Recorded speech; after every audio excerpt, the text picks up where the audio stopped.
Sri Shukdev said, Vasudev having returned to the palace, all the outer and inner doors were closed as before.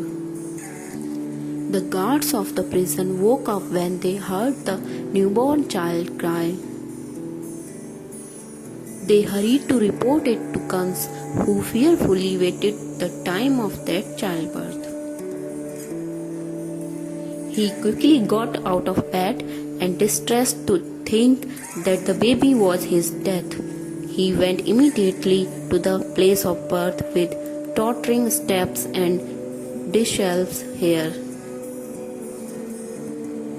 Devaki pathetically addressed her brother Kamsa, "She is like a daughter-in-law to you.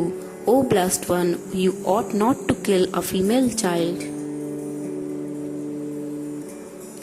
Many children, brilliant as fire, have been killed by you. O brother, please allow me this one daughter." Sri Shukdev went on, thus entreated by Devaki, who wept like a most helpless woman. Hugging her daughter, the wicked one snatched the baby from her hand.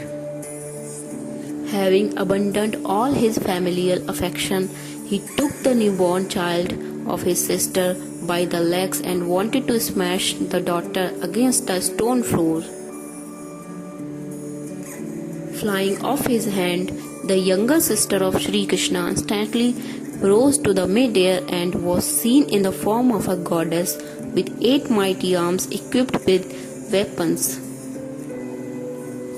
Adorned with flower garlands, cloths, sandal paste, and valuable ornaments, she held a bow, a trident, an arrow, a shield, a sword, a conch, a disc, and a mace in her 8 hands.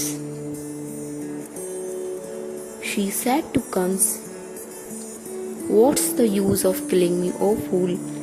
He, your former enemy, who will kill you, has already been born somewhere else. Stop the unnecessary killing of poor little babies." Having warned him thus, the almighty Maya disappeared and stayed on earth as a goddess under diverse appellations in shrines of different names. Highly amazed to hear the words uttered by her, and having completely liberated Devaki and Vasudev, Kamsa spoke with humility. "O dear sister and brother-in-law, alas, many a son of yours has been killed by me, a sinner as I am, even as an ogre may kill his own progeny.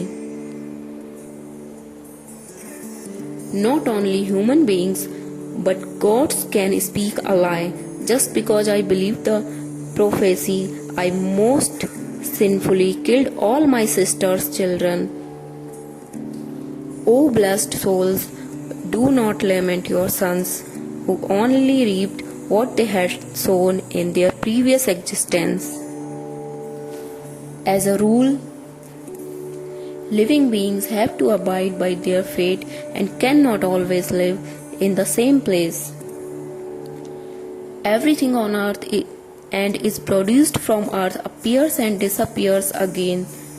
This physical body similarly undergoes change, but the soul, just like the earth elements itself, does not. When one, without knowledge of this difference between body and soul, does not properly identify with the self, and one thus falsely being united with the body, one cannot break through the repetition of one's conditioned life. Because everyone unwillingly has to face the consequences of his own actions, you, my dear sister, should not lament over your sons who found their death because of me. The fool who does not recognize this true self and identifies himself with a material body assumes the role of a victim or agent of persecution so long as he feels that I am slain or I am the slayer. Please forgive me for my cruelty. You are saintly, humble and loving souls. Saying this, he clasped the feet of his sister and brother-in-law with tears rolling down his cheeks.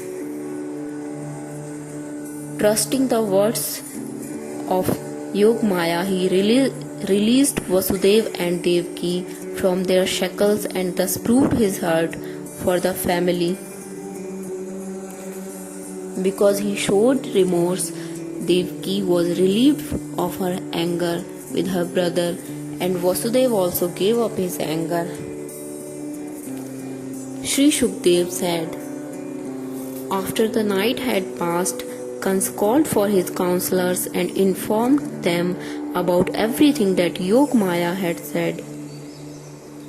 Hearing the words of their master, the demons, the enemies of the gods, replied, well, in that case, O King of Bhos, let us right now kill all the children about 10 days old or younger in every town, village and other places.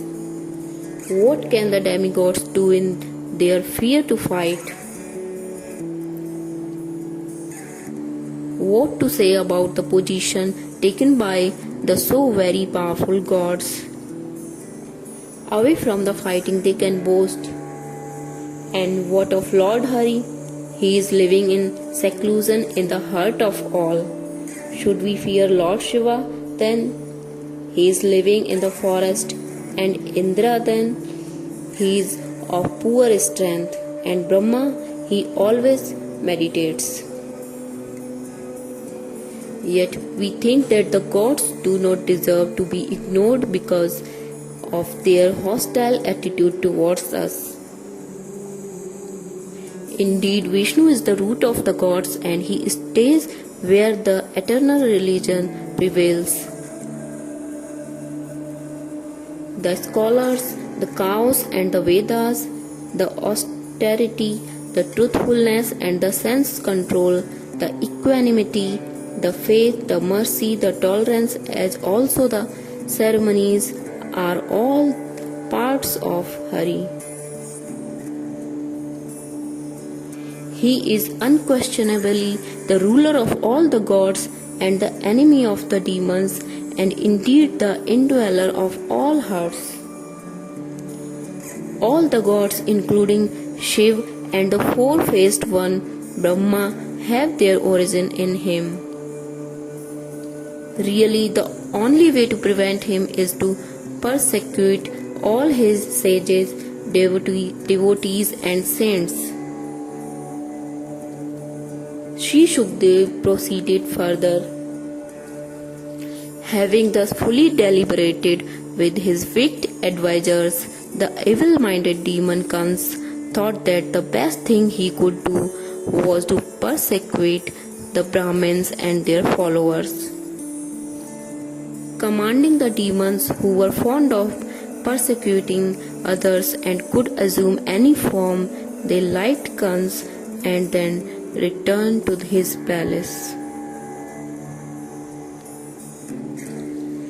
The demons whose disposition was Rajasic and whose understanding was clouded with Tamoguna and whose death was near acted inimically towards the virtuous.